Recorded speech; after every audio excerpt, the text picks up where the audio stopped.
Well, howdy. Hey, hi, hey there. Hey there, hi there. Oh there, how are you? So it's good to see you.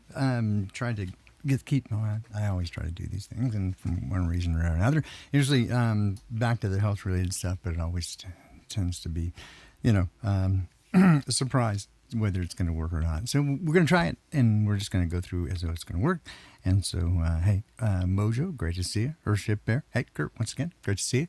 And anybody else who shows up at any other time, great to see you as well. Going to run through just a quick list of things and then answer a question posed by somebody. I responded to another video in the comments, and they posed a question. I thought it's a valid question. I mean, so we'll do my best to answer that. And I sent him a link to that, so hopefully we'll get a chance to see that. And again, I'm not trying to create argument, nor am I very good at apologetics, right? But I'll frame it this way: the question is, in response to this thing, I don't really have a question as to whether there is a creator or not, right? And the nature of that, because having had the advantage of a long-term relationship. To which the question was posed: how do you know that's not just you in your head? Because people usually outgrow their imaginary friends. Okay, that's a fair fair question, right? And one that frankly Madeline, my wife, and I have discussed more than once, and I've had with other people, right? So, and I think it's fair, right? It's a fair question, but so the thing is that I don't. I cannot offer proof, right? Because that's just the nature of the thing. And conversely, right, disproving a thing is nearly impossible, especially if you don't have the means to validate or invalidate or falsify the premise, right? So the argument or the claim. So, but extraordinary claims require extraordinary evidence. And in this case, what I do, I've had extraordinary evidence of my own, but it's experiential, so that it proves to me above my threshold for disbelief, right? That it right, and I have reasons for that. And again, I can just at least run through why, what some of those reasons are and what that looks like, rather than just being as people who follow the way are often portrayed in media, right? Rubes, he's naive, easily taken. They just they have a whole, they need a thing. They need something to worship, and so they choose that. And in fact, as it turns out, psychologically, we do sort of need something that is larger than ourselves to be emotionally healthy. Many people choose not to, but it doesn't mean that they're emotionally healthy. Those are the converse of that, obviously, is full-on narcissism, right, where you are the center of the universe and the most important thing in it, and that's generally considered decidedly unhealthy. And whether or not you agree with that, it certainly is unpleasant to encounter. So, with that being said, let me, and I want to kind of get right to it. So, if you came here looking specific for that answer, I'm not going to hold you up and make you go all the way to the end of a stream to find it out. I know other people are like that, but I don't have any Kool-Aid to sell. Said before. My point being, I'm not really wanting to get into apologetics or debates. That's not really what I do. And I tend to avoid that because, again, I think that ultimately it comes down to experience, right? And what somebody chooses to believe, what their threshold for belief is, and what they need to, accommodate that. And furthermore, right, the limbic system really does a great job at guarding us from ideas that are conflicting with our current belief system. So it tries to protect us immediately, just at the very outset, from cognitive dissonance, because it's uncomfortable and requires a great deal of energy and effort to resolve. And so it tries to prevent that by changing the incoming data to be consistent with that, with what is already our belief system. So to that end, I think I can only, but again, I thought it was a valid question, one that I've been asked before, and I think is certainly worthy. I think anybody who's having this experience and go, I think is worthy of checking yourself before you wreck yourself, right? To ask yourself those kind of questions. So there you go. That's the kind of thing there. And then I think beyond that, whenever I put up here in terms of, let's see what I got here. Wait, I left myself some notes. So yeah, Noodles. All right. So are you sure that's that? Timey-Wimey Wibbly-Wobbly. On our last visit, I showed you a little bit of Doctor Who clip and made a point about that, but in fact missed the point that I had intended to make because of the neurological stuff. Okay, so and we'll wrap up this evening with if you want to pray, that'd be cool.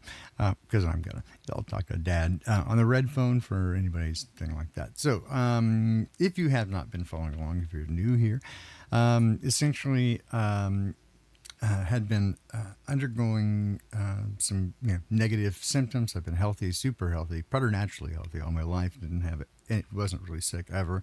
Never broke a bone up until I guess I was 45 and slipped on some ice and kind of just put a little crack on my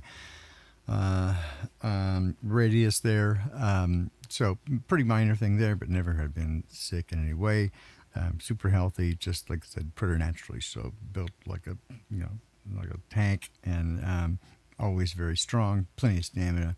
And then I guess it was about 10 years ago, just a little longer now, had back surgery because I'd had a synovial cyst appear, and that's a little, just a little bulb, a little soft spot, a little weakness in the wall of the synovial sheath that runs the length of your spinal column. And right there at the very bottom where it goes L5 to S1, and in part because I guess it goes back to a automobile accident. I was rear-ended when I lived in LA in the very early aughts, right, 2001, 2002-ish, in that neighborhood. I got rear-ended pretty hard, and even after a series of chiropractic care, that sort of stuff, but I always had like problems, and so I had on the right side, I had sciatic trouble. So from the hip to pretty much the knee on the outside meridian, it was kind of numb and tingling, that sort of stuff. And so, that was what it was. But so fast forward to about, again, 10, 11 years ago, began experiencing a lot of pain in the lower back, and they took a look at it via MRI, and doctor called me and revealed that I had a synovial cyst. I'm like, what? And she's like, not cancerous, right? Here's what it is.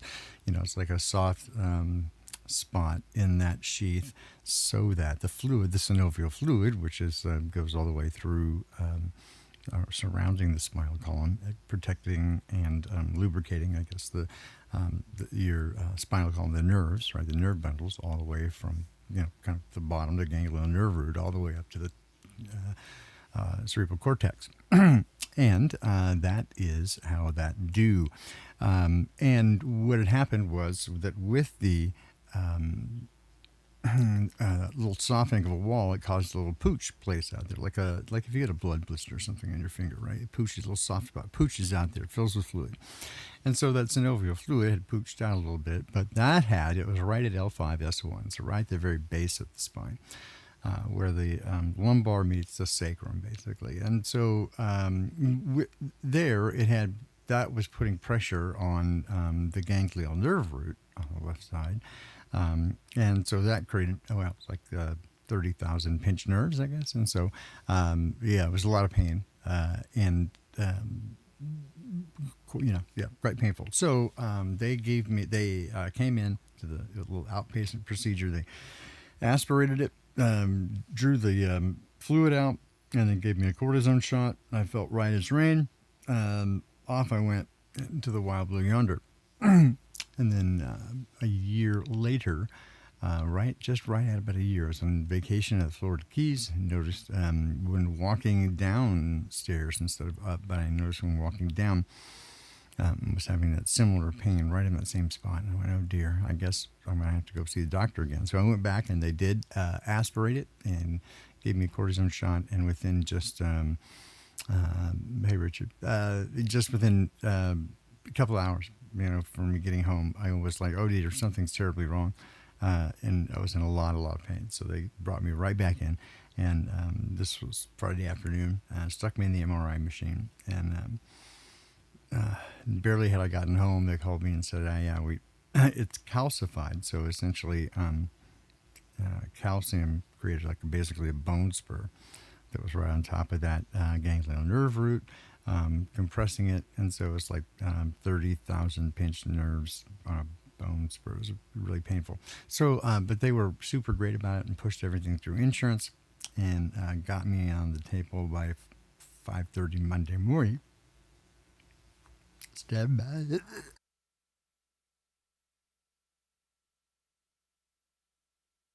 All right, sorry. One of the. Oh, did you? Wow, Richard, you have to tell me about that. Send me an email about that. Wow, that's wild. Yeah, I've done that, right?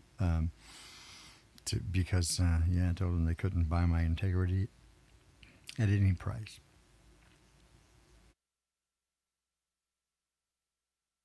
Yep, sorry.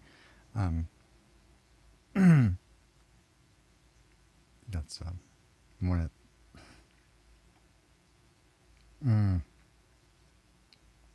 So sorry. One of the features.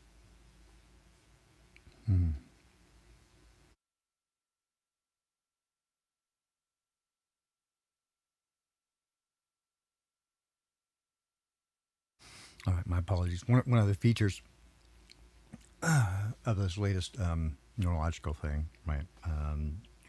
Let me just kind of make the short story long.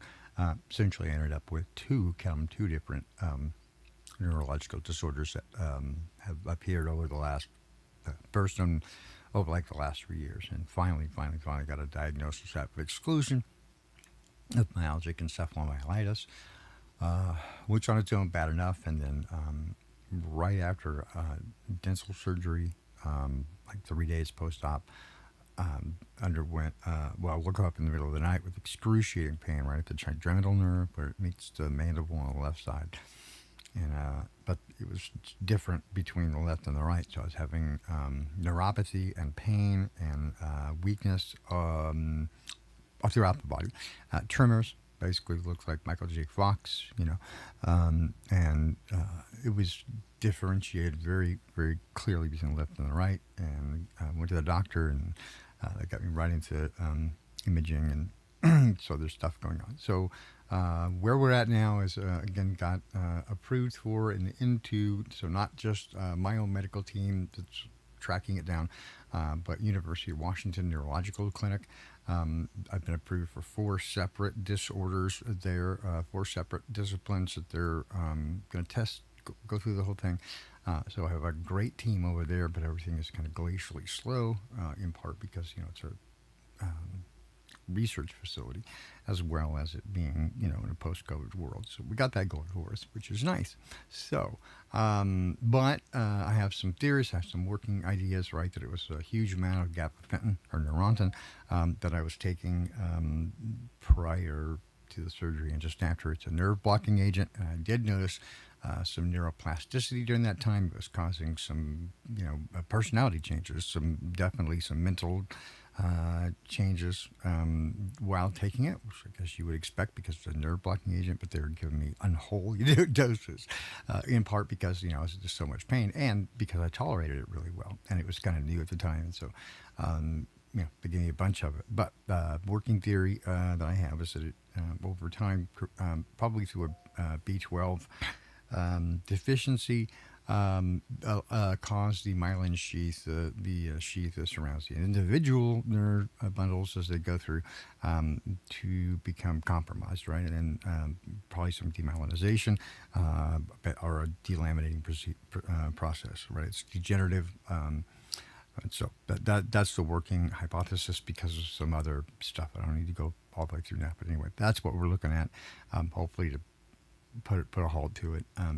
it looks like it's probably not going to come get undone, right? But because it is progressive and degenerative, maybe, right? And maybe it will. But it looks like it's going to, and from what I see so far, it looks like it's progressing at a pretty rapid pace. So that's kind of a bummer for me.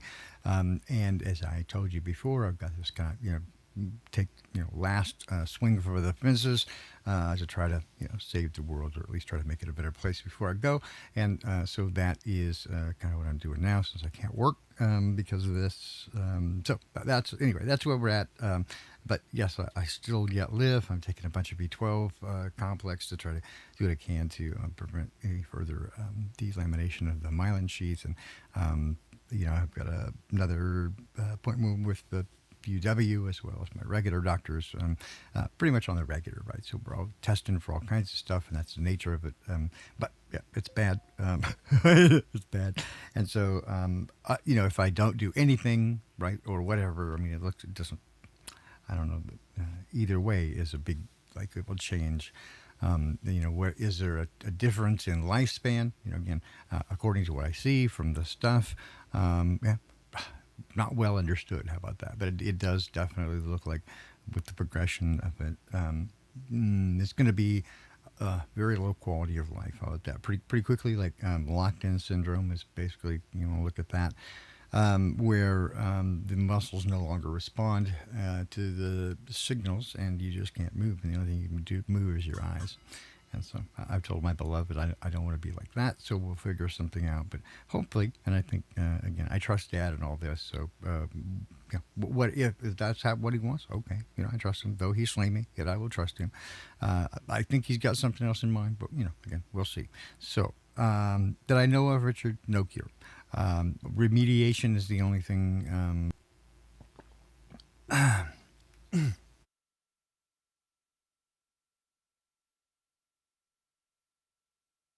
So, but one of the other, in fact, one of the first symptoms, in fact, what made me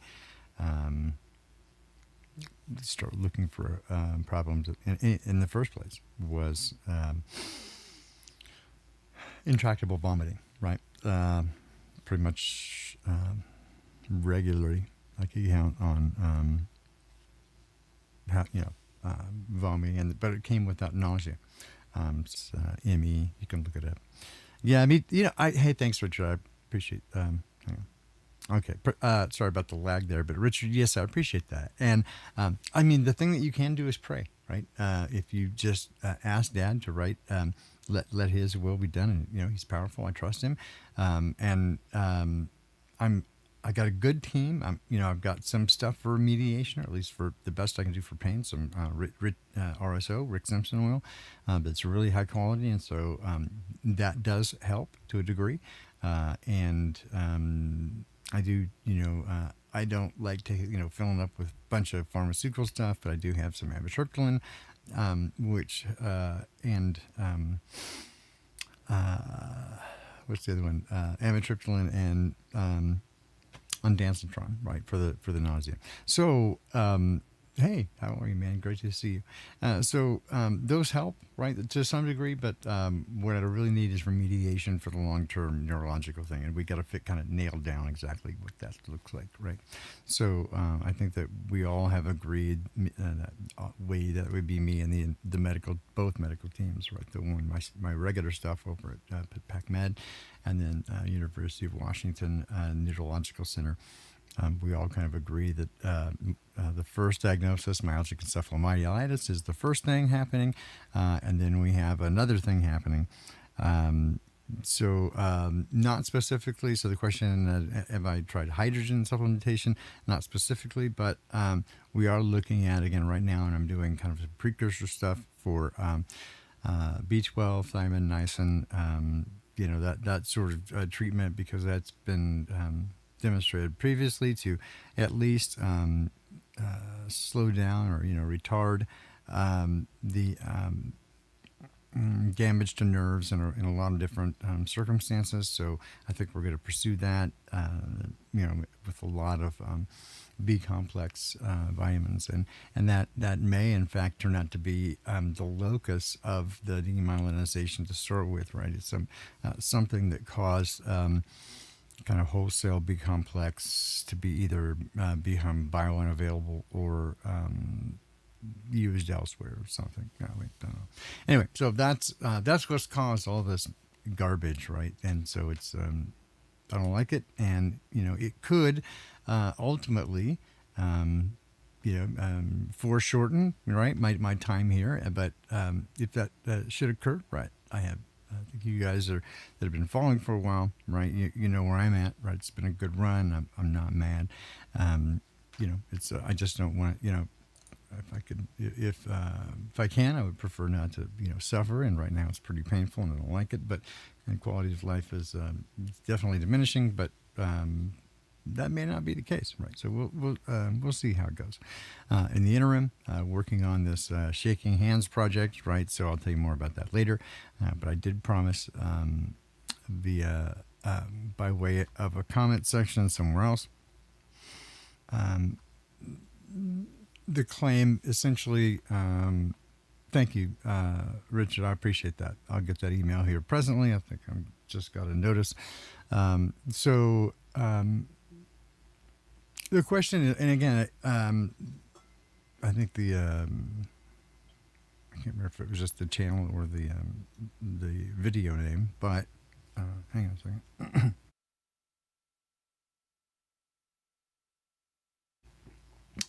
Something to the I think it was reverse Christianity or something like that. I happened to catch it in passing. I usually keep my mouth shut because again I'm not big on. I don't do generally debates or apologetics, right? Epistemology and your approach is kind of up to you, right? I think everybody's journey is their own, and they see things the way they want to, and you can. The old expression, you can lead a horse to water, you can't make them drink. Everybody has their own perception and their own, just look at every part of the journey. And if you're part of the truth community, right? You know this process. No one can, the only time somebody can get there is when they get there. Their eyes have to open. They have to be curious. They have to want that. And so they have to be thirsty for knowledge and information, right? They have to be looking for it. Otherwise, they're going to be content to accept what they've been told, right? And then immediately hand wave dismiss anything that's a challenge to that paradigm. Because like, hey, well, that goes against what I was taught in school. What are you, regarded? I hope you appreciate what I'm saying there. Are you slow? Did you miss school that day? Right? Then you have to sort of explain to them, right? That well, it's, like not. So how many people have to be in that? You mean my history teacher was lying? My math teacher, or my biology teacher, or science teacher? They were lying? No, I mean, they were teaching you what they were taught, right? And that most of it, right, is based on previous understandings, published works, and we accept it as being, valid. And then we teach that, and you pay a lot of money, right, to go to secondary school, so that you learn all the stuff, right? And mostly you kind of gloss really quickly over the history of it, and then come to the math and science of it, and here's what we believe, right? And any other, trust the science, right? And don't be a heretic, or you'll get thrown out. So don't do that. Hang on.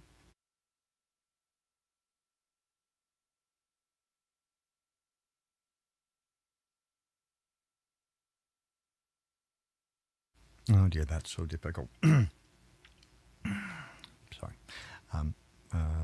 So we'll hang on.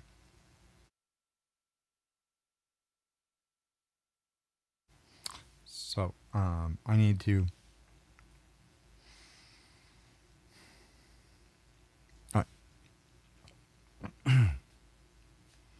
I need to answer this question though.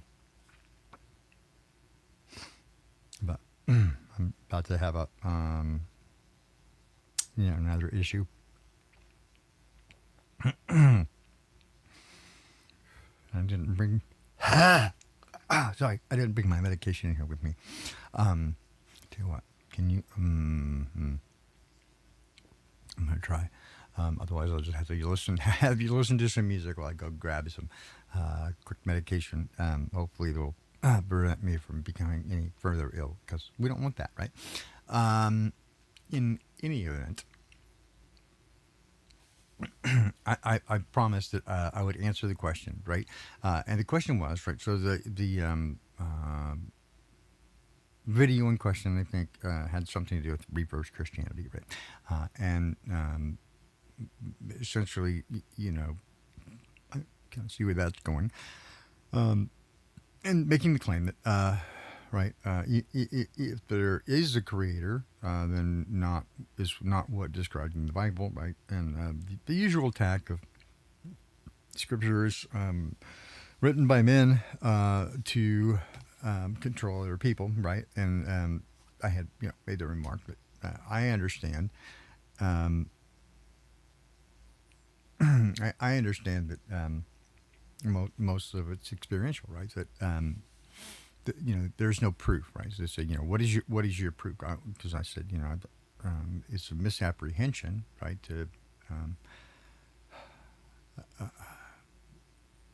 think that he's an angry, bitter, Archon, who's out to get you, right? And it doesn't comport with the evidence, and so what the evidence seems to show, at least again to me, is that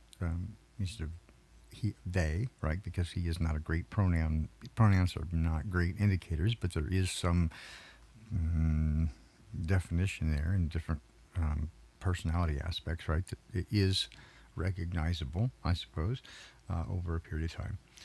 The question, but so the question becomes, and I guess again trying to make a short story long here, is the question: how do you know it's not just your own thoughts bouncing off the inside of your head, right? I'm sure everybody thinks that they are worshiping the right God, right, and their God agrees with all their stuff, and most people outgrow their invisible friends, in their childhood, and I think.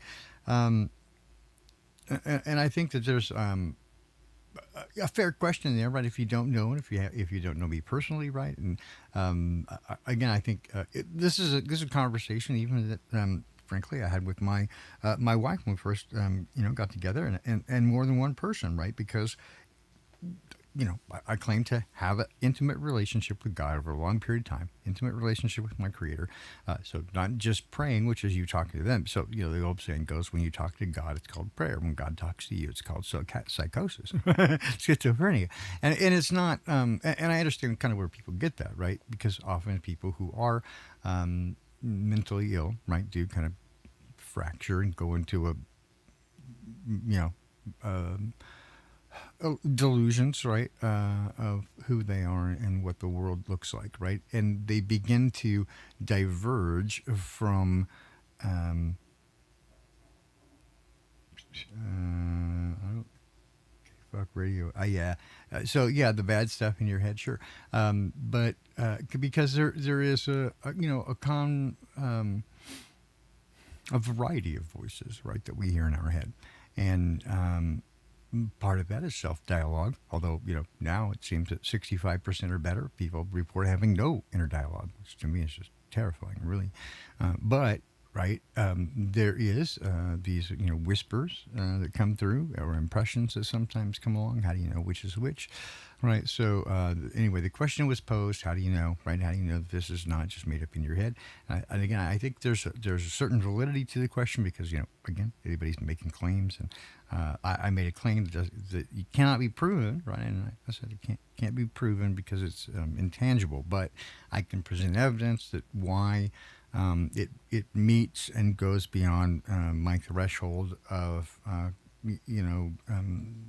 disbelief because I have, to me, evidence of it, right? So over a long period of time, but I'll explain that. So that is what I said I would do. Please explain that. I can't, and I don't think my intention is that I have no hope, right? That if this person stops in and visits, that I'm going to, they're going to leave going, oh man, it's totally right. Hey, that'd be great. But You're going to see what you want to see generally. But again, I said I would answer the question because it was a fair question, and they didn't go immediately into ad hominem attack, right? It was a little charged and a little bit loaded, but they didn't immediately go cuckoo for Cocoa Puffs. So in that spirit, right, and I think it's a, again, valid question, and one that I should be taken seriously, because I think we're in a time where it's really important that you should be able to identify and parse for yourself very clearly what you're hearing in your head, right? And if that's nothing, right, well, that tells you something, I guess. Give me just a second, right? I do have to deal with it. Give me just a moment, guys. Thank you for holding.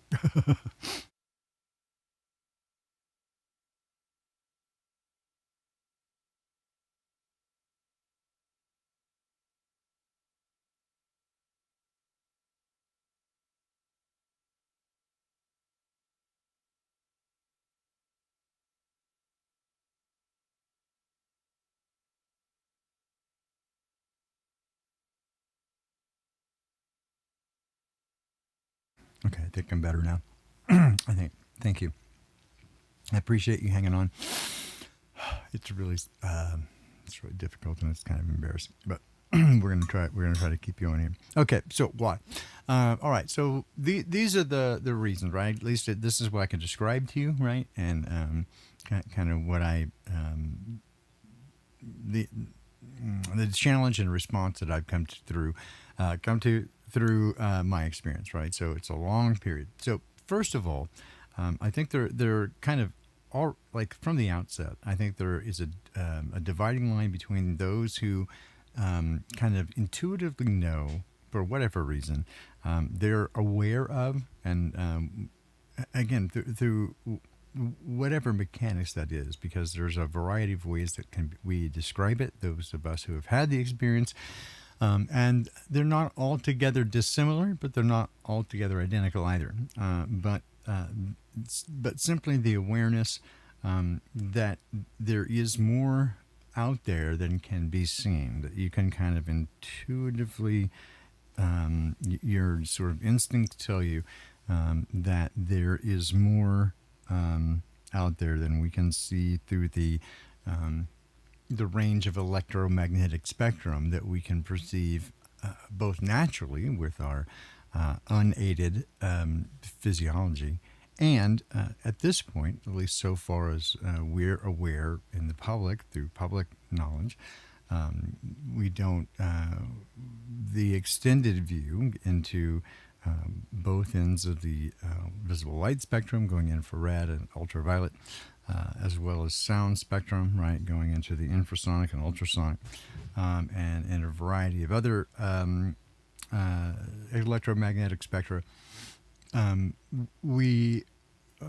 That's our very small perception, right, of a very vast range of vibratory events. And it is, again, my contention, and I'm not the only one, who deviates from, in many ways, a standard model, in part because it becomes apparent at some point that what we have been taught is largely inaccurate. And again, not just a mistake or an error.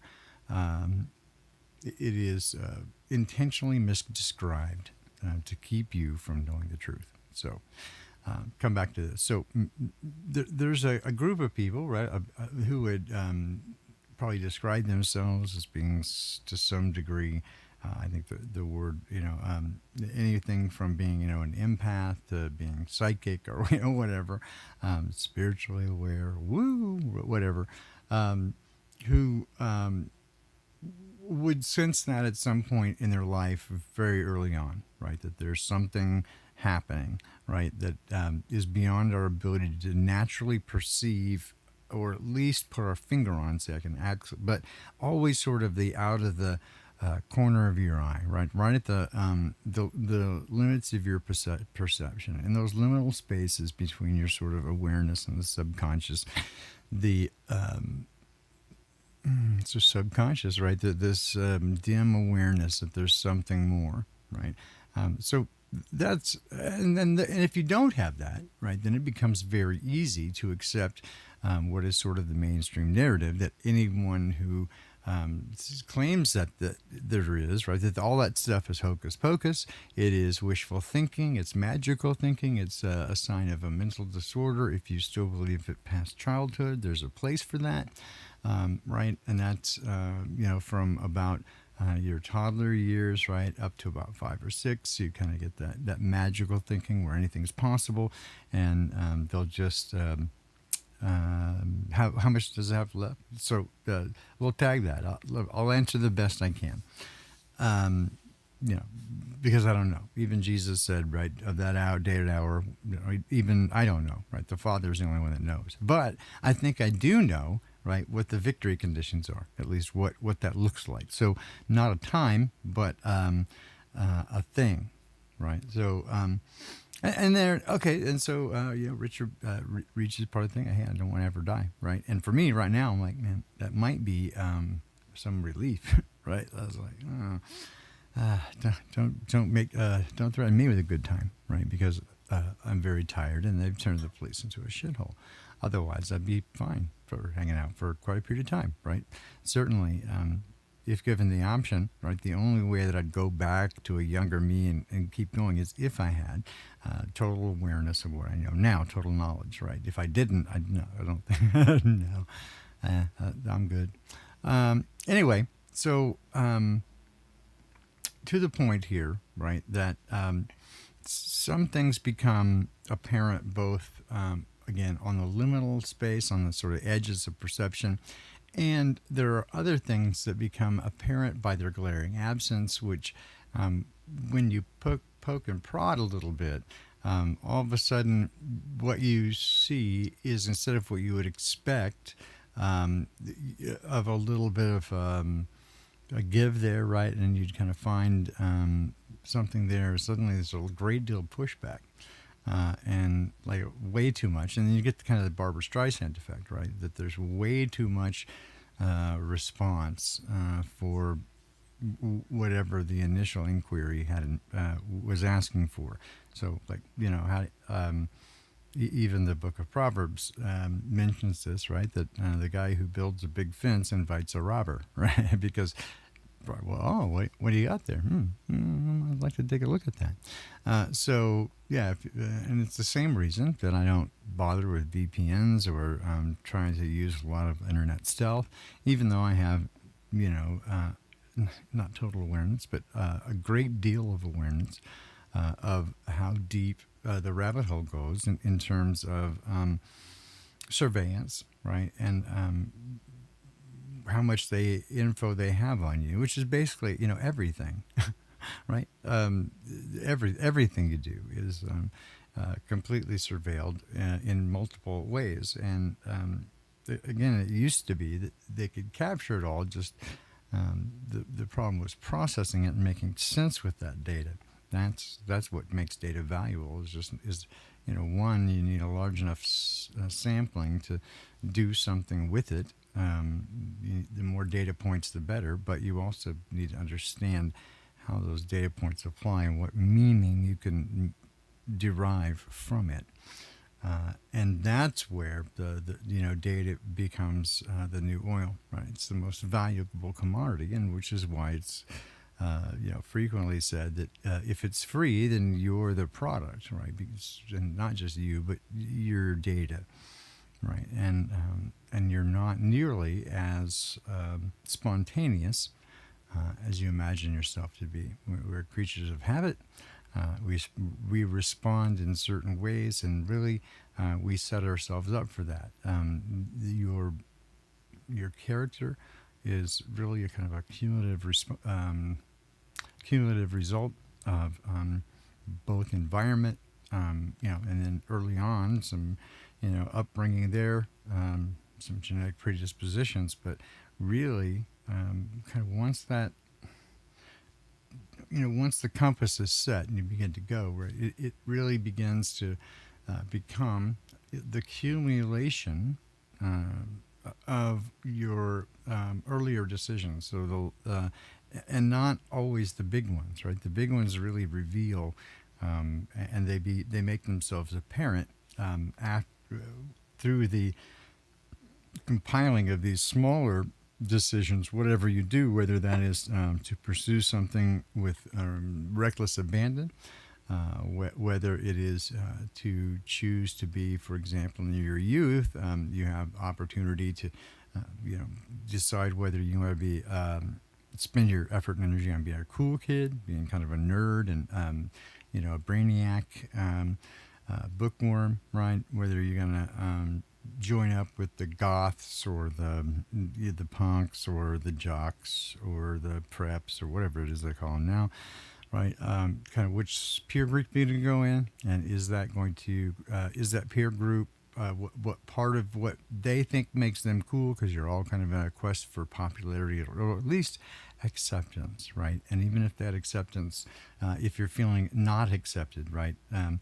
Hello, my friend. Great to see you, David. We should talk later, you and I. So you know, we need more than anything acceptance, right? And so we seek out a peer group, somebody that we think will accept us, right? That understand us, that we can communicate with, both in terms of pair bonding and in terms of our social choices and our direction in terms of our career path, that sort of stuff. And much of the opportunities that occur are a result of this direction, right? Putting yourself into the, you know, right into the right spot, right? That absolutely there is what we would, you know, consider, like, I don't believe in luck, right? But there is certainly opportunity that it makes itself apparent when you put yourself into position and you're prepared for that, right?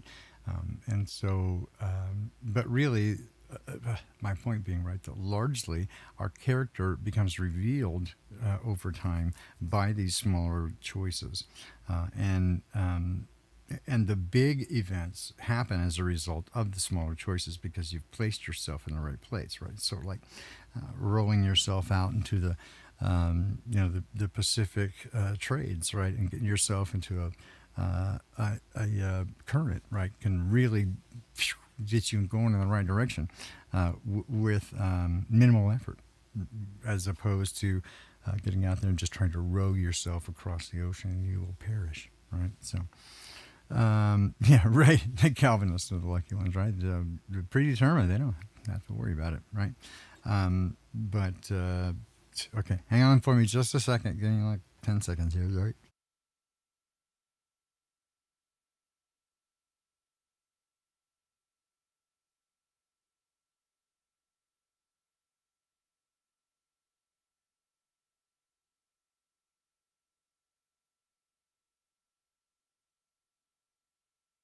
So back when I worked in radio, we had something we called the cough button, right?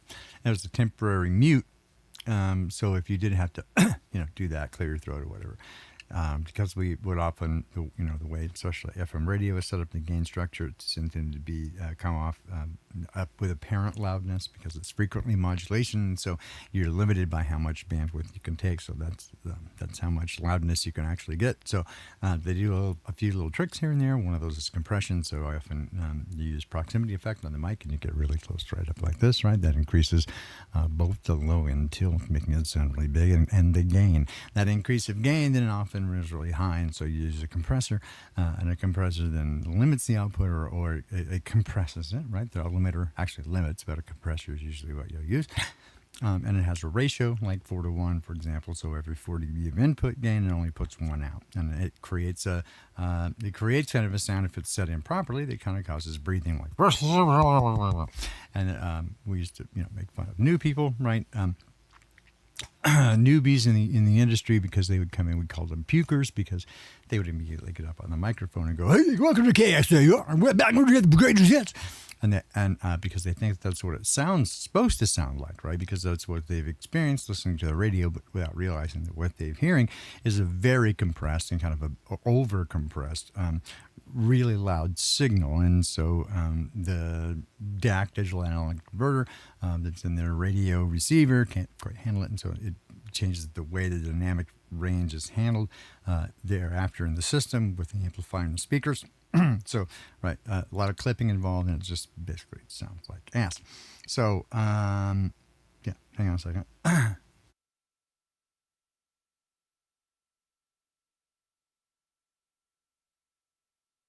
that it is so it's so difficult when you think you're gonna, hurl. Anyway, I'm kind of going around in circles here, and I don't mean to because my friend is here, or presumably, but I told him I'd answer this question. So why? All right, first question. I guess, again, the first answer is because for me, I intuitively, instinctively, from probably my very earliest memories, was aware, right, that there is something in the unseen. There's more than can be seen, and it was very apparent to me, right? Again, I can make the claim. I can't prove it, right, other than I have a lot of witnesses, expert witnesses over the long period of my life. And I have people that have been friends of mine since I was knee-high to a grasshopper, right? So, and you don't keep those relationships, at least good ones, if you are constantly misrepresenting and lying, about your life and your experiences, right? So, take it for what it's worth, right? Which is, I guess, nothing, right? But these are, in order. The question is why? How do you know it's just not you, right? And then part of the reason I'll say it's hey, good night, Richard. Great to see you. All right, so part of the thing is it's I not only do I think it's a valid question because I have seen so many people for whom this is true, and that includes many Christians, right? At least cultural Christians, at least in Western Christianity that I've experienced in the United States, generally, in Canada, which is they sort of they accept a belief system, right? And so once they sort of accept that, they have a certain basic, vague understanding of these beliefs, right? And generally, it's sort of like some mix of do unto others ish, and try not to be a bad person, and yay Jesus, and okay, and that's pretty much, hey Joe, see, oh, I see what you're doing, all caps, yeah, Ricardo, that's his way. Let's make sure that he's heard. So, David, you cracked me up, man. All right, you guys are going to have to keep me on track because part of the problem with the neurological thing is it's really difficult because I keep checking out from time to time and it resets the circuit, and so I lose myself all the time. Yep, John 3:16, right? But right, so. Anyway, so at the beginning, if you don't have, if you accept the premise that it's all hokum, and that anybody, like is certainly belief in magic, right, or miracles, or what, any of that stuff, the supernatural, right, is in largely, and this is a phenomenon that really has happened largely over the last 120 years at the most. Because prior to that, read all the literature, right? Read everything that existed, and it was the prevailing attitude, and this goes way back to many cultures, even prior to Christianity, who had a deep reverence for the Creator. They had no doubt that there was a Creator. There was good and evil, unseen forces that were battling each other, and that there was some consequence, right, in the afterlife. That it was important. What you did in this life was important and mattered, not just here, right, but in the afterlife as well. That later began to be, especially with kind of the rise of the Industrial Revolution, and then more science, and then really scientism, and replacing the idea of a creator with it's not created, that it is spontaneous, right, and self-generated. By the Big Bang, some 14.7. No, wait, sorry, they were wrong. It's now 28.4-ish billion years ago. Because hey, they admit they were wrong, but just by it's way older. Okay, yeah, all of the stories of the exegesis and really kind of how it begins, and um, they mock all of the native culture, ancient culture, Aboriginal, all these many cultures with very similar, slightly differing, but pretty similar creation narratives. And they hand-wave dismiss that as, that people are superstitious, right? And that superstition caused by ignorance, right? And so they had to fill in the blanks. And now we know much better, those stupid people, if they only knew, right? And they just, they didn't know any better, right? And that's kind of where we come now.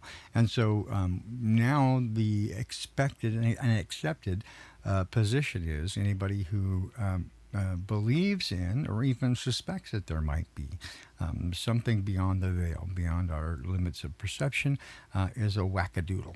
All right, and either to a slight degree, people that are just they're curious or they're marginally interested in the paranormal or UFO or that kind of thing, all the way to, oh my gosh, this person is completely off the rocker because they're a targeted individual. That's and an abductee or that sort of stuff. So there's kind of a range there of what maybe is acceptable. Right. David Reif makes a comment in the chat.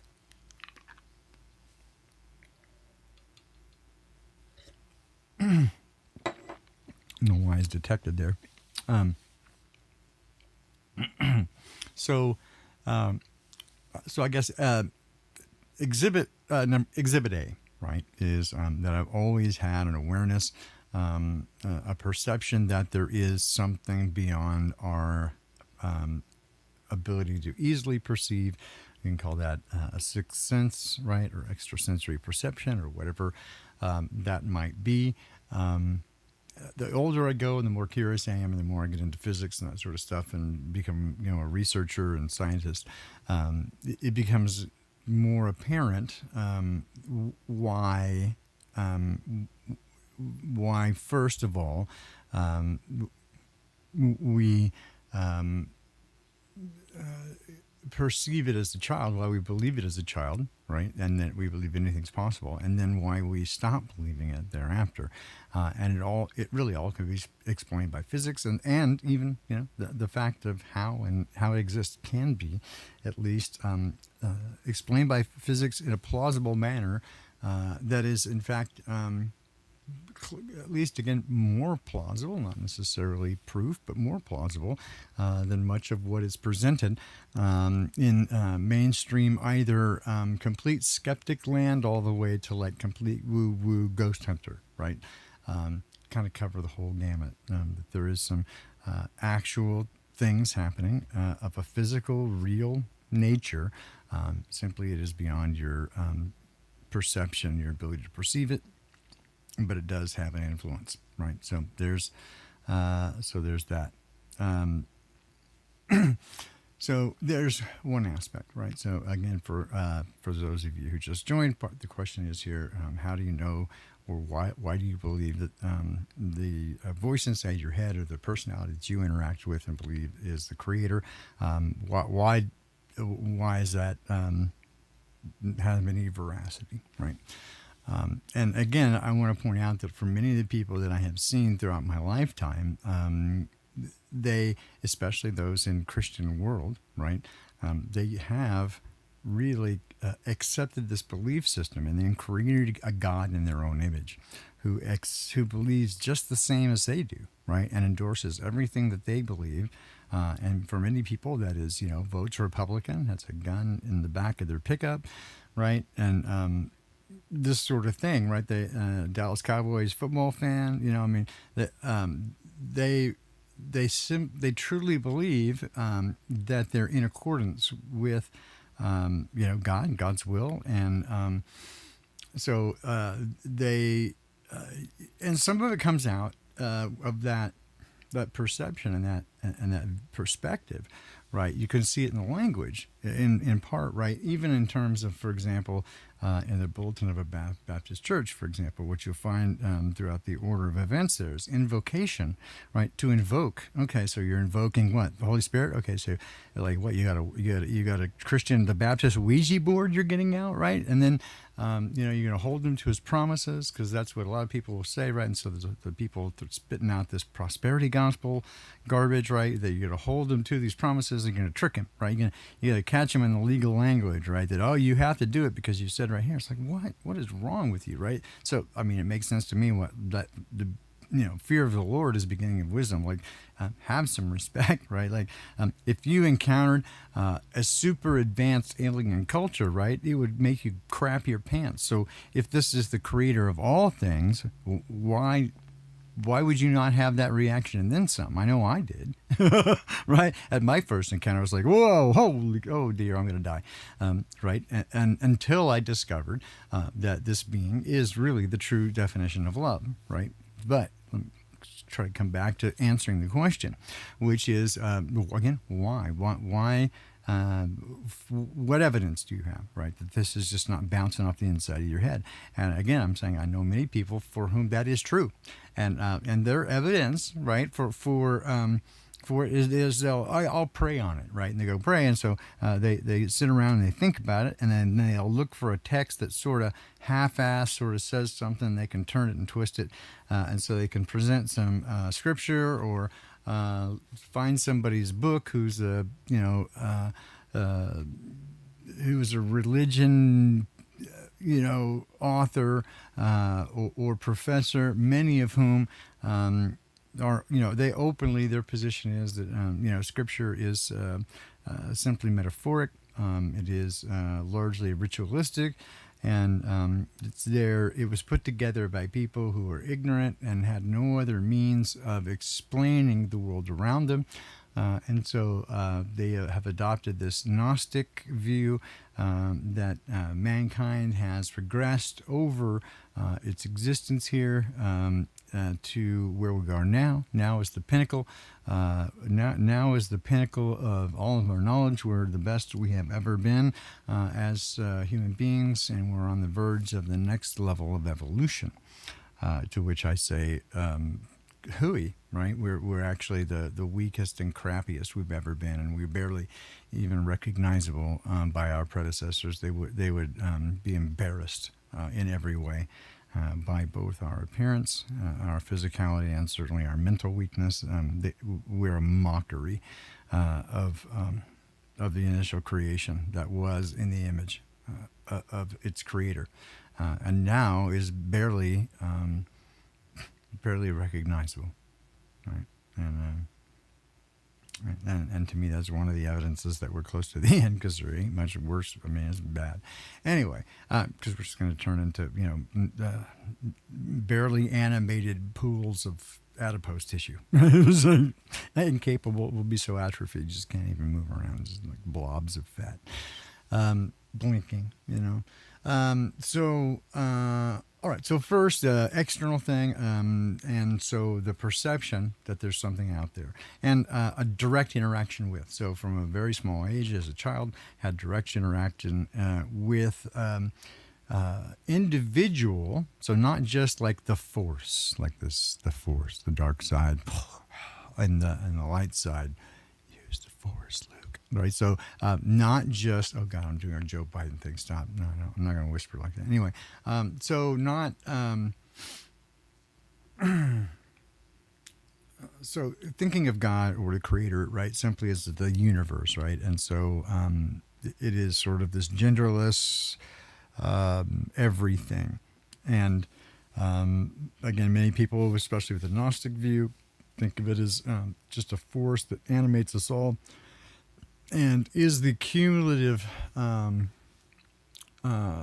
sum of us all. So if you put everything that hath life and everything that is, right, together, that is God, right? So many people have that. And again, there are arguments, so you can go all these different ways, these different arguments, but I'm going to try to get back to the original question, which is, why... why do you think, right, this is not just an imaginary thing in your head? Because it is, largely, I guess, in your head, although there are other evidences of it. But let me continue. So first would be evidence from early as I can remember, right? So now, the first red flag, does that mean that there's some sort of mental illness, right? That perhaps you are having, dissociative disorders, right? Where you're hearing voices that aren't there. And I'll touch again on that. Because, again, these are fair questions, right? Especially in terms of the science and stuff. It's like, what do we do with that? Because, I can tell you that at times, right, if I were to answer very honestly to some of the questions that are posed by mental health professionals, and if they're phrased in such a way, and you can only give a yes or no answer, right, then you get locked away pretty quickly, right? Because again, say when you talk to God, it's prayer. When He talks to you, right, it's a mental illness. But it's not that way, right? And so I'm again trying to express that for many people who I've observed, it is as our friend has described, right, which is sort of this figment of their imagination or an idol that they built in their head that really is an image of them magnified bigger. Right, it gives them permission to be whatever kind of asshole they want, based on a vague understanding of a belief system that certainly accommodates their beliefs, whatever those are, even if that's contrary, completely contrary to what's in Scripture. They can certainly try to find some other piece of Scripture, right, or argument for why you misunderstand it, right? So. And then, right, so now we get into arguments. Now we have all kinds of different beliefs going on over a long period of time. So that's one piece of evidence, just is that I've always had experience with it, in terms of it's always been there, right? The trick partly, even at my age, is still making sure to determine who and what you're listening to, although I'm much better at it and I have far fewer doubts, right, about who, what, where, when, and why. All right, so here's another bit, right? So again, now we've raised this red flag that, okay, if you're listening to these voices and there are individual voices with different personalities, a cast of character in your head, doesn't that indicate that you're having, dissociative identity disorder, right? Or right, complete break with reality. Okay, now you're totally cuckoo, right? Well, okay, but right, we'll keep going. Except that throughout my life, I have exhibited really no other, episodic breaks like that. No other symptomatic episodes that demonstrate, right? Any wild out there beliefs other than what is consistent with this experience, right? Which, although may be outside the experience of others, is certainly consistent with other experiences as described by other people throughout history and even with my current peers. So there is that, right? So it at least is consistent with other people's description of it. And again, either way, it's impossible to, disprove a negative. You just can't do it.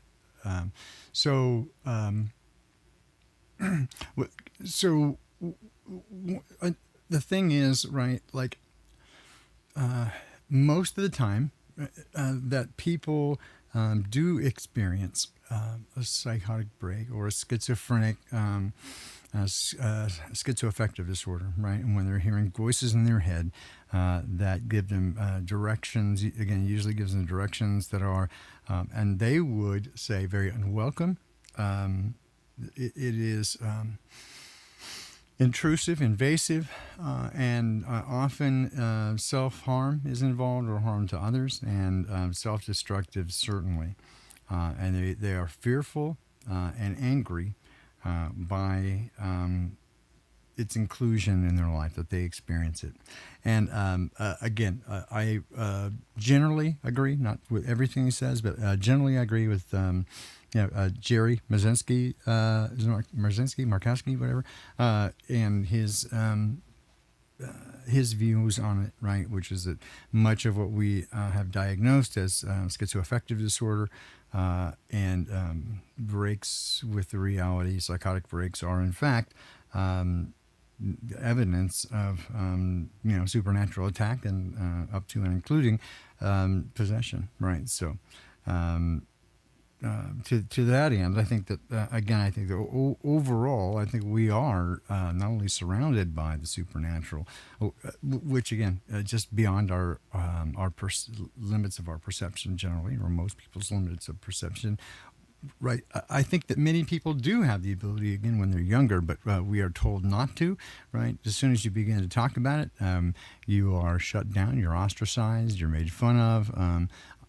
Certainly for me, before I even turned 5 years old, right, I was very clearly, and no uncertain terms, told that you don't ever talk about that shit. Right? No. Again, as though you're making it up, right? You're just doing it for attention, and but don't play make believe like that, because it'll get us in trouble. People will think we're kooky, right? And you're kooky for sure, right? So there, right. So the other aspects of this, right, is that, so again, most of the time when people are undergoing mental health challenges and they hear voices that are not themselves, right, it is harmful, or that they are afraid of it, and they would often describe it as evil or malignant. Whereas my creator, right, is quite the opposite. Everything that has been my relationship, every interaction has been beneficial, right, helpful. I didn't always like in fact, very often, I didn't like what was being said or the outcome initially, right, or that it was a challenge to me, right. I didn't want to go that way, right? But it's never been wrong, and it's never, again, as I've described before, the vast majority, 85+% of my interaction with a creator is a process of pruning and trimming and growth in my own personal character, right? And here's the next one I would say is also way smarter than me. And that's a difficult one, right? Because it sounds bad, and the optics are bad, right? To say that for anybody to sort of self-identify as being, bright or clever in any way, right? And so, you just kind of got to cool it, right? It's not always the beast it's cracked up to be, right? It's not always helpful in every circumstance. And in fact, having a high IQ often makes relationships very difficult. Every one of them, to the point where the higher it is, the more difficult those relationships. And so I've been isolated and very alone most of my life, which is sort of why, again, having these alternative beliefs is not that big a deal for me, because I'm so used to the isolation. It's really... all right. So, not that big a deal. Anyway, but the thing is, I always scored the highest on the basic skills test, highway basic skills, or any sort of standardized test. In Fort Worth, Texas, where I took the ASVAB, which is the standardized test, which is they give you before you go into the military service. I set the record there, right, and was given a huge signing bonus when I had been given a full ride scholarship through NROTC scholarship through the Marine Corps, right, to join JAGCAR, except for what they really wanted was intelligence, so that's why I bailed at the end. But that came from having taken, without having studied for it, just at the last minute, one of my teachers paid for, because they wanted me to take it my junior year, a PSAT with an LSAT prep. And pretty much aced it, and so I got all kinds of offers, and the best offer had been through the military, and so I had pursued that right until the sort of the end, and then switched gears right at the end, and that really upset the barrel. But all that to sort of get to this, right? It's not a matter of braggadocio or trying to say, hey, I'm smarter than everybody else, because I guarantee you this, right? And so again, it's one of the ways, a way to think about it, right, is like being really tall. It has some advantages, right? You could be, it doesn't mean that you are, but you could be good at basketball. or you can reach things on the top shelf pretty easily, right? There are some advantages to it, but there are a huge number of disadvantages. Usually, that if you're really tall, then that can be a result of something physiologically kind of wrong, and so there's usually a lot of pain involved with that, and nothing fits. So your clothes don't fit, your shoes don't fit, cars don't fit, no chairs fit. You can't sit anywhere comfortably. You can't really even often stand or walk through doors comfortably. It's dangerous. And you'll find that, and then, everybody just stares at you. You're super tall, and then you get the jokes, oh, what's the weather up there? Right. And so you get treated like a freak all your life, right? And so that makes it not great, right? So while many people go, God, I wish I was tall, right? You can go, maybe not. And so still, right, so there are parallels there, right, to being, pretty clever, I guess, or whatever, right? It puts you, it makes it, again, communication with people is often difficult, and you feel like nobody understands you. And again, it's put me outs on the outs, right, mostly. Although, again, I moved quickly and easily because of my personality, I guess. I moved quickly and easily between cliques and groups, right, by not firmly planting in each one, right, or swearing allegiance to each one. And so that gave me the ability to kind of easily move around between them, but never really getting too deep in one, and they never really let me. Stand by.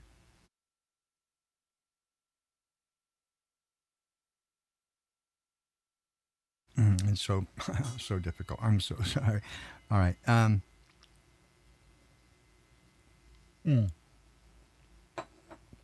I think most of you who are listening now, it's just like I'm starting to see in the chat, right? For whatever reason, whether it's through a difference in contrast for intellect or belief, or your ability to not take the programming, right, and see beyond the bullshit, or or being genuinely in some oppressed group, right? Or because of social economic status, whatever reason, right? When you're on the outs and people treat you different, right? It's a whole different thing. So for whatever reason, right, that creates some trauma, put you on the outs, and then you sort of get like you're at least comfortable, right, with the idea of not being on the inside, and then it makes it easier to see how brainwashed, and I'm sorry, if that describes, but people in the middle of the bell curve are lost, right? Because they're going with the crowd, and the crowd is being definitely managed, right? So they're wrong, right? So but pretty much every time you're in the majority, when it comes to that sort of stuff, you can pretty much guarantee that you're going the wrong way, right? So run, right? And yes, they're going to mock you, and yes, it's going to be the crabs in a pot, right? But when one crab tries to get out, the rest of them will pull it back. So no, you don't. The fuck you are getting out of here. No, you aren't, right? They will try, really. They'll try to do that. Yeah, don't give in, right? Don't give in to that. All right. So anyway, back to the questions. So why is it not? Why do I think it's not just bouncing off my head? So the first is awareness of it. It was never had to be taught to me, or a belief system, or I didn't have to take it as a measure of faith that there was a creator, or there was anything in terms of a supernatural world beyond the limits of perception. That was very apparent to me from the get-go. And then the fact that there was names put on it, right? And there was, teachings about it. Again, I accepted, as a child, I accepted that, although it kind of felt a little weird. I came later, or in my early teens, to realize that having been raised in a very as religious, I guess, dedicated religious, sort of fundamental, evangelical, like Seventh-day Adventists, really Baptist Jews, if you will. Having been sort of raised in that, one of the so I was brought up with a very legalistic viewpoint, right? So very much religion. But one of the positives, I would say, is that the Adventists are known for education and healthcare, and with the education, one of the things certainly is that they taught me, having gone to private parochial school pretty much my whole life. So I got a great education because the standards were very high and very well rounded. But one of the things that occurred from that, right, is I learned very good study habits, especially as it came to studying Scripture. Well, that backfired, and that by the time I was about 15 or 16, right, I started reading through Scripture for myself out of curiosity, and then went, hey, wait a minute, this is in direct conflict with what I've been taught. Is our religion, right? That's not what this says. And then you try to, go ask about that, and they get real hostile. They say you don't know what you're talking about, but it's right there. I mean, say in plain English, but you can reach for whatever translation you want, but it still says a different thing. And so then I went, hey, well, maybe let me go check this out. And so I went and talked to some other denominations, right, Christian denominations, to discover, that, hey, even though, I discovered that from, what Seventh-day Adventists believe, or generally about, 80% right on, and then about 20% that's like cuckoo. And then, but, I went to a Baptist church, and it was about 65%. And then I went to a Pentecostal church, and it was about 30%. But just, hey, it's okay, brother. Just roll around on the floor, do the tuna, everything will be fine, right? And all of them sort of have the once saved, always saved. Just say the thing, you get your card stamped, and it doesn't matter how you behave thereafter. You're good. Again, that didn't make sense to me either. And again, me being a thinking sort, I didn't. It didn't jive with me, right? And so. What I came to this realization that what I had been taught was at least erroneous, but I couldn't deny, as many people of my generation did, or certainly that I knew, that had exposure to religion, whether that be people that I went to school with directly at these private schools, or other people in my generation beyond that. I did go to public school for a year, but at the time, right, it was still that was still in the 70s and 80s, and so at the time there still was a general cultural acceptance of Christianity as being the prevailing perception, with those who were cultural Christians. Really, they would show up for Christmas and Easter. And that's pretty much it, right? And that was like cool, right? And so the again, the general perception was, hey, if I'm a good Christian man. What does that mean? Well, I try to do my best, and I try to keep the golden rule. What's that? I don't know. Do unto others, then split. Do unto others at least as much as you can get away with, right? Generally, what I found is most people didn't really know what they believed. They belonged to a group of people who had beliefs, and when you started to press them on what that actually looked like, they inevitably would lead you pretty quickly to their pastor, right, or someone else who really understood it better than themselves, and so they had advocated their beliefs to somebody else, sort of outsourced it, right? Before that became a popular word, they sort of outsourced their intellect. But even in this, the philosophical and really, kind of theistic part of their life to someone else. And so largely society-based, like if you grew up, for example, in a Mormon community, or again, in a very Seventh-day Adventist community like I did, that was like an enclave of them, rather than being spread out, right? So if you kind of grew up in a group like that, or if you're, for example, if you're Hispanic, right, and so you grew up, especially in Mexico or Texas, where Catholic, right, is the predominant accepted thing in that culture. So it's a cultural thing, largely, more even than a real personal belief, right? And so there are rites and rituals that go that, and so the general perception is, as long as they don't run afoul of that, of those rites and rituals, or at least get caught doing that, right, then generally pretty cool. And all the ways of man are right are clean in his own eyes, and so everybody believes that they're justified in whatever they do, and so yeah, they're good to go. So that seems to be overall kind of the perception thing.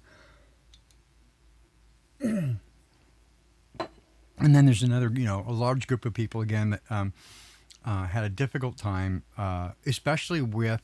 I can remember when I was a kid, and I say a kid really in first, second grade, so early 70s, that the mainstream sort of view, right, was just kind of turning the corner. See, this is the thing that many of the kids today, right, they've been taught that, for example, that nobody really has believed in religion really for a while now, and that evolution has been the accepted norm for a couple hundred years, basically since Darwin, right? That they generally have the perception that as soon as that on the origin of species, right, was published, that right within 2 or 3 years that everything had changed, right, and so. The entire ontological viewpoint for the entire Western European and American subset culture, right, took on a shift. Irrespective of what history actually tells us, right? But to keep changing it, right? So they continue to push this narrative, right? That no, forever we've known this forever. Those of you who are, as I am, geometric agnostics, right?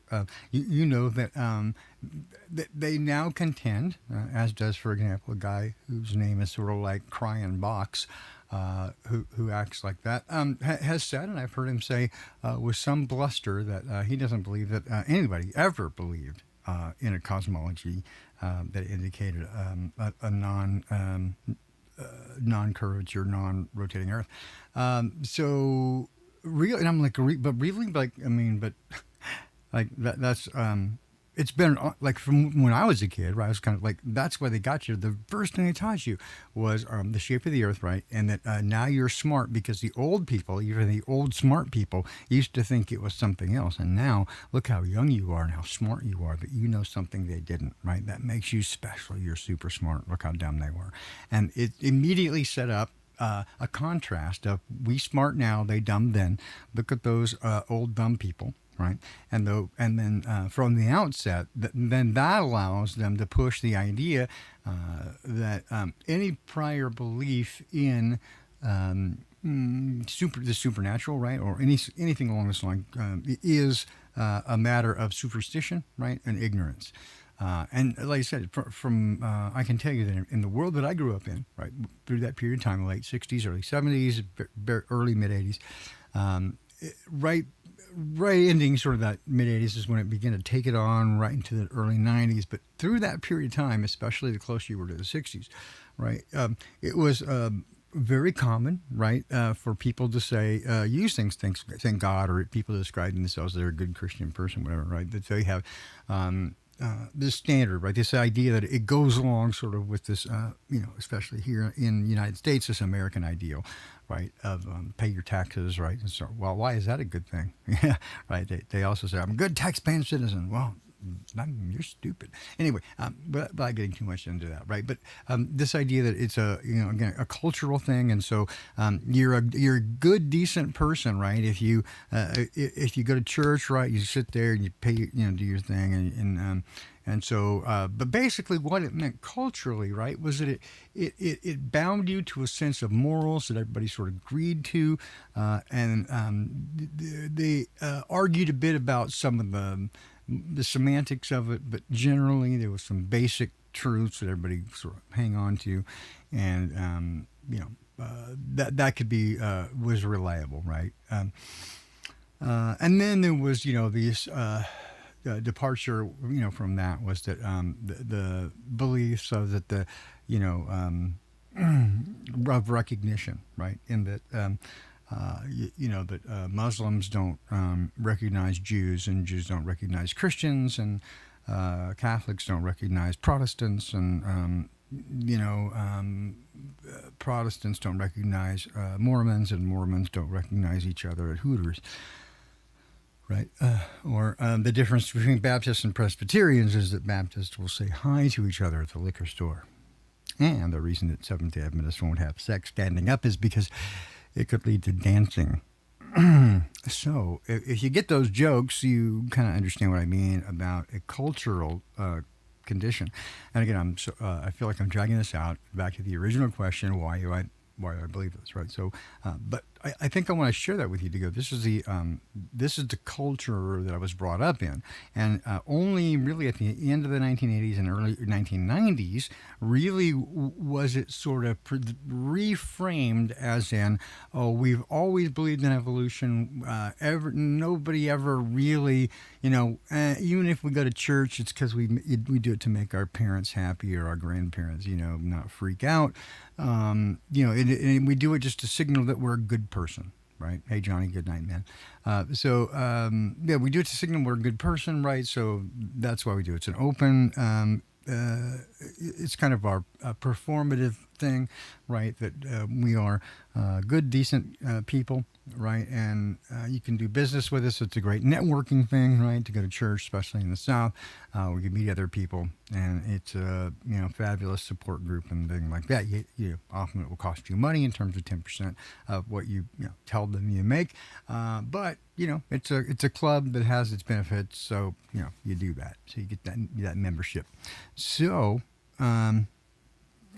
Night, guys. So I guess I'm running along, and I did start late. My apologies, but the reasons, right, for reasons. So again, I guess I want to get to these things, right? So one is that from my perspective, and again, this is my experience, but this person, the creator, is so far beyond my ability to understand, and so much smarter than I can even imagine. That I can make the claim, but let me just kind of put this in context, right? But that I cannot think of the mechanics. I can't think of a way to describe how, if it were my own id, right, or some version of my subconscious mind that's manifesting itself in some either mental illness or whatever.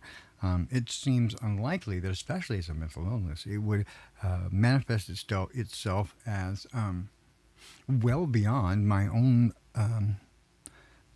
self-accepted and acknowledged abilities, for intellectual capacity. Like, how is it that there's a part of my brain that's infinitely smarter than I am, so much so that I recognize and acknowledge it, that I don't have access to otherwise, right? How can I not just grab that and go, oh, well, if I have the capacity to run at that level, why don't I just tap into it always? Because it appears to me as a separate entity. It's someone else.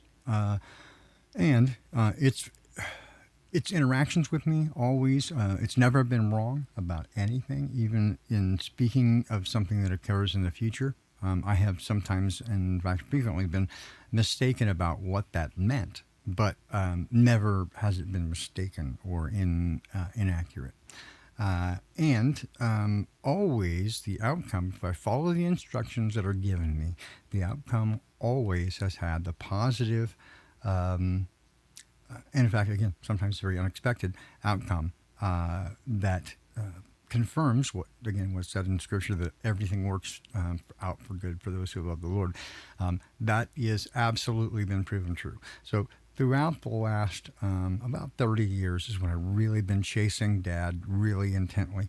And earlier than that, I just had difficulty with it because I was, again, brought up in this very legalistic system that looks at rule keeping and that sort of stuff, and it created some problems because you can't keep them very well.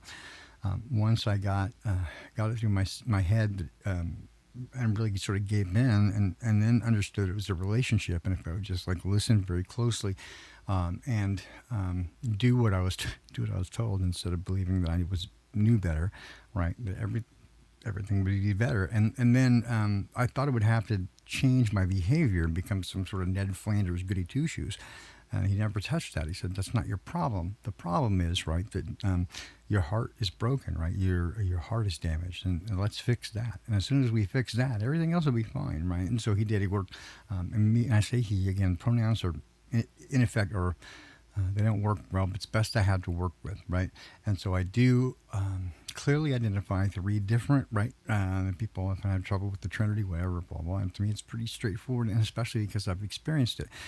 Dad is like again, the power, though, and justice and rightness and right, and then the split side of that, Mama, the Spirit, right, the Comforter, brings wisdom and right, the kind of whispering in your ear.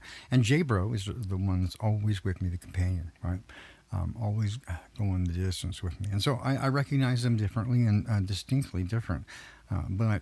So ultimately, these reasons, right, cause it to go beyond my threshold of disbelief, which is that I've always experienced something beyond the limits of normal perception, but unseen, right, and experienced as a separate entity, right, and more than one. There are many, and I could identify them as both positive and negative, and one in particular that seemed to be the Lord of it all, right, the Creator, even from being a child, right.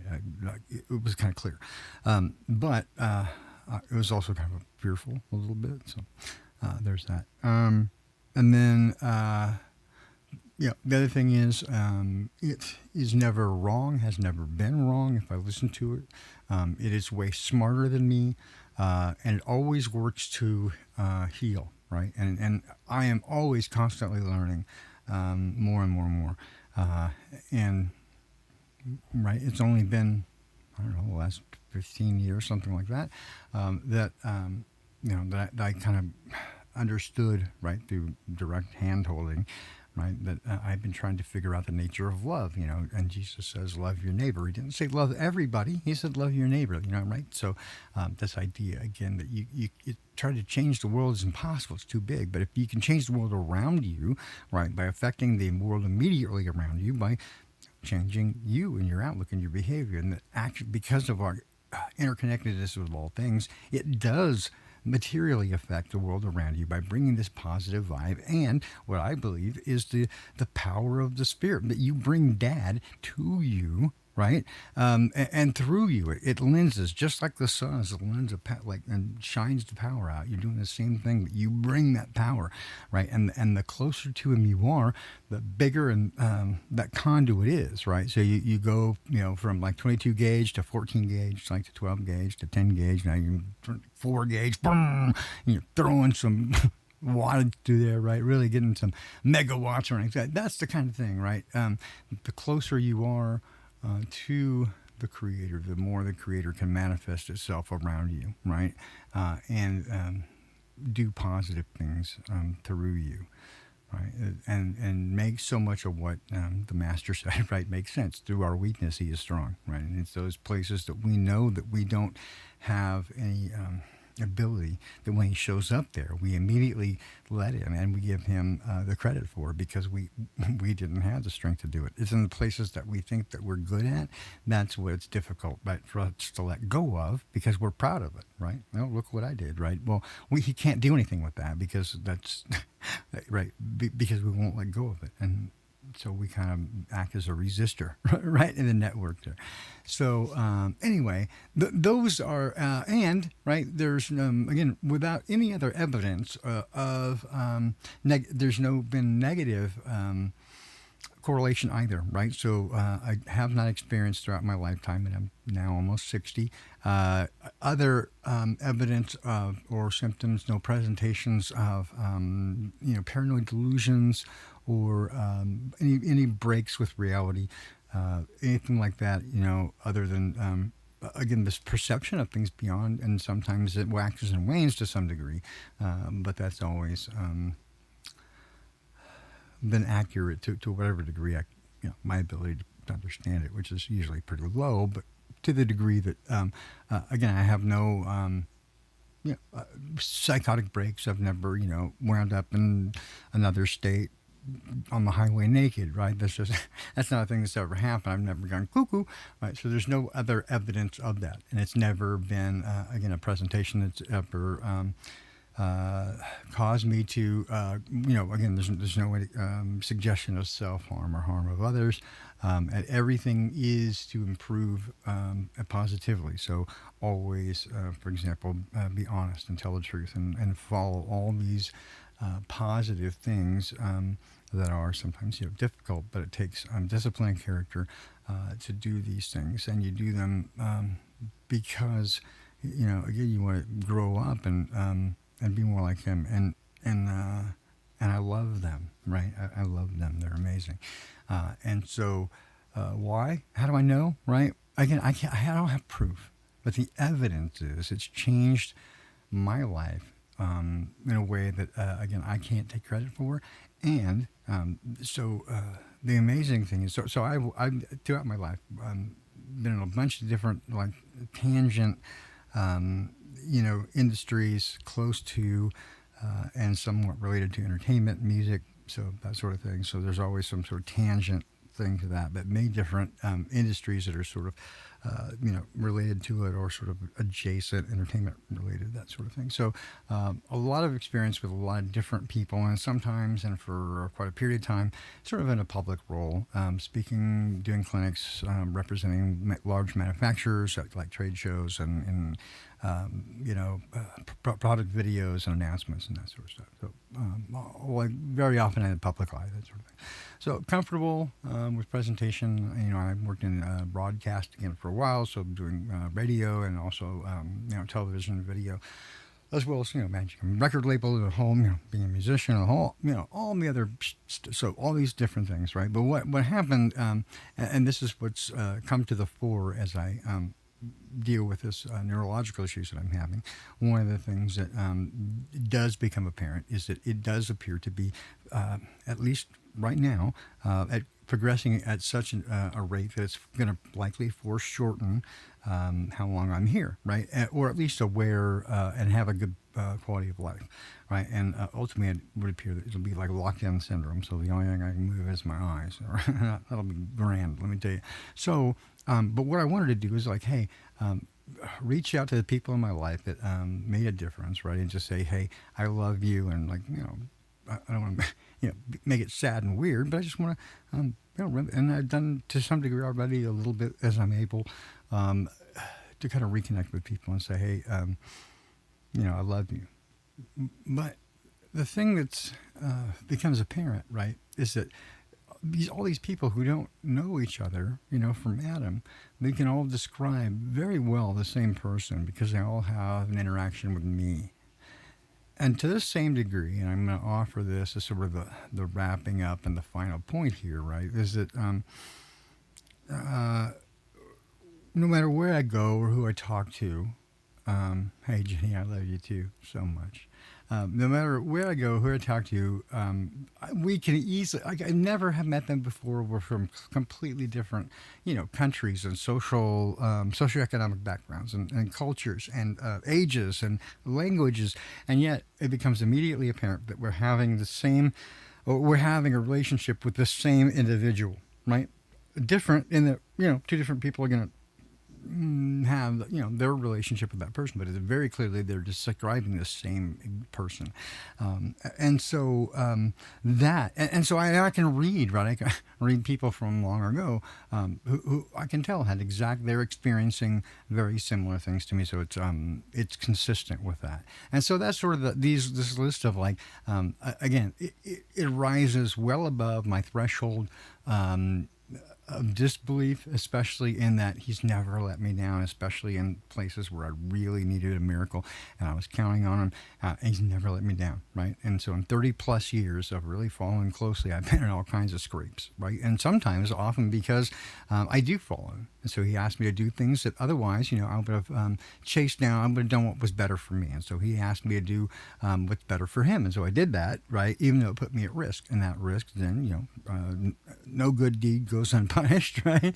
And so it put you at risk and you get hit. And you have to be able to manage your reaction to that, right? And not try to take retaliation on people, right? When they get butthurt about things or try to take advantage of you to spitefully use you, right? And so again, what he teaches us is to love, right? And one of the things is as we grow, to love those who are mean to you, right? And so not just ignore them, right? But to really and not just do it with holding your nose, like you're eating spinach as a kid and you're holding your nose and you do it with the distaste. And it is a little bit like that, I guess, at the outset, but after a while, you can do it in a spirit of love, right? Which is to, honestly and truthfully pray for your enemies, right? And give and have compassion for them and understand that they're broken, right?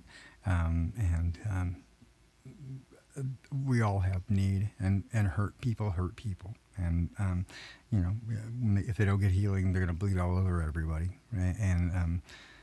And so it creates trauma, right? And so and moreover, right, as is increasingly aware to me, or at least I'm increasingly aware of, and it manifests itself more and more. As the closer that I get to the Creator, and certainly this is a thing that's manifested itself every time I've been in a pickles, and certainly through this health thing, and recognizing my own mortality, and this comes right on the heels of having lost my sister and my niece and my mom, really very close order, boom, boom, boom. So facing my own mortality and that, right. That pushes me very close into the arms of my Creator, but that also makes me very reliant on my Creator, and that then allows me again to see things in a different way. And so there are great positive benefits to the suffering, right? And I know it seems weird, but I know these in this. I don't want to suffer badly, but I want His will to be done. I'm willing to do whatever He wants me to do. Though He slay me, yet I will trust Him, right? But I just ask that you keep us in your prayer, especially right in terms of finances and that sort of stuff. It's really started to hit now. For a while, like ongoing, more than a year, right? My hours have been decreasing because of ME, myalgic encephalomyelitis. I could start to go from 8 to 6 to 4, 5, 4, 3 hours a day before I was too ill to work.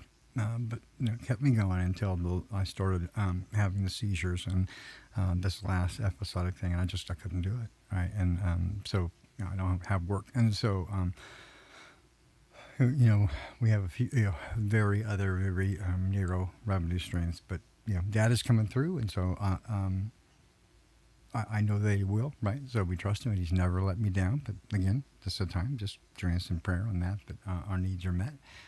If you feel compelled to contribute, there are stuff in the show notes so you can do that.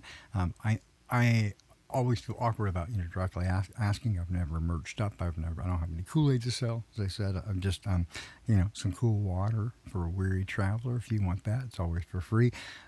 Usually don't even monetize.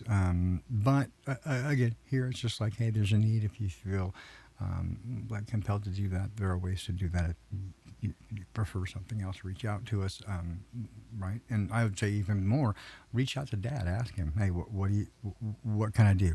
And I certainly trust whatever he tells you.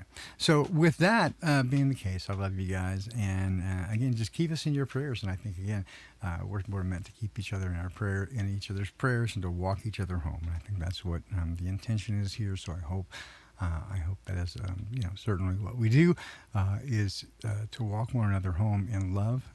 As things get crazier and crazier out there, I do have, more to say, but, I get behind, so I think I'm at the end of my capacity for right now, but I'm just going to try to do this when I can. It's terrible for the channel, right, because I don't have set times, so I can't get a big community going. Sorry for that. Check in when you can. Do all the normal stuff if you want to help me out. But I think Dad will do the best to reach out in terms of the right people, right? I always just say, hey, bring us the right people. that need to hear this. So I hope that that occurs. And to that end, love you guys a great deal. I'll see you again soon. Love each other, right? Be good to each other. And I'll see you again soon. I hope that, there you go. Talk to you again soon. Be well.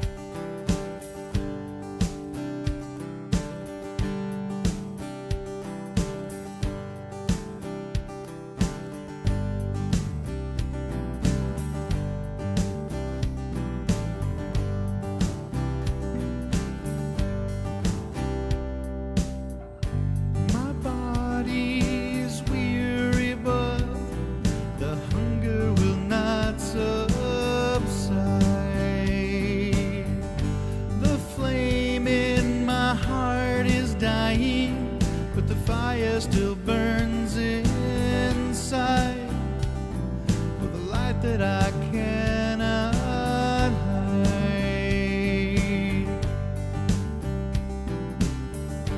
I walk on the edge of time, ride the winds of destiny. I hear the thunders coming, bringing me to my knees, like nothing I've ever seen. And in my mind I hear the voices calling. In my mind I see the planets collide. In my mind I feel the end beginning. It's like waking up from a dream. It's more than I've ever seen.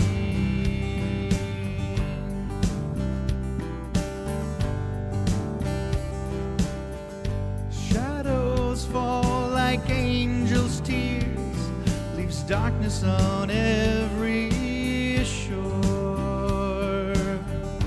The seasons morning light can endure.